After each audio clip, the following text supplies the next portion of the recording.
गांव की कहानी सूरज की पहली किरण जैसे ही आकाश को सुनहरी आभा से भरती, गांव मधुपुर की गलियों में हलचल शुरू हो जाती। चौपाल पर बैठे बुजुर्ग ताश खेलते, बच्चे मिट्टी में खेलते और महिलाएं आंगन में चौका बासन करते हुए हंसी ठिठोली करतीं। यह गांव हरियाली से घिरा था, जहां खेतों में लहराती फसलें और आम के बाग इसकी शोभा बढ़ाते। गांव के केंद्र में एक पुराना पीपल का पेड़ था, जहां हर शाम गांव वाले इकट्ठा होते। वहीं पास में एक छोटा सा तालाब था, जहां बच्चे कूद कूद कर नहाते और मछलियां पकड़ने की कोशिश करते। गांव के सबसे बुजुर्ग बाबा रामेश्वर की कहानियां सबको मोहित कर देती। वे बताते कि कैसे उनके बचपन में गांव में बैलगाड़ियों की गूंज हुआ करती थी और हर घर में ढोल नगाड़ों के साथ त्योहार मनाए जाते थे।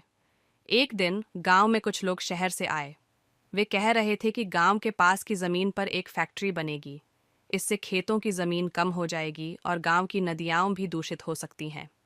गांव के लोगों के मन में चिंता थी। गांव के मुखिया रघुवीर चाचा ने सभी को पंचायत में बुलाया और कहा, अगर हम हम अपनी जमीन और प्रकृति की रक्षा नहीं करेंगे तो आने वाली पीढ़ियों को क्या देंगे। गांव के लोगों ने मिलकर इस फैसले का विरोध किया और सरकार को बताया कि वे अपनी ज़मीन नहीं देना चाहते।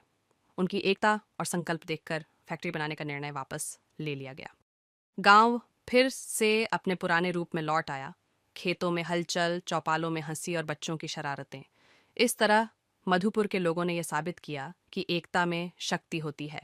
अगर हम अपने गांव और प्रकृति की रक्षा करें तो हमारी आने वाली पीढ़ियां भी सुखी रहेंगी। समाप्त।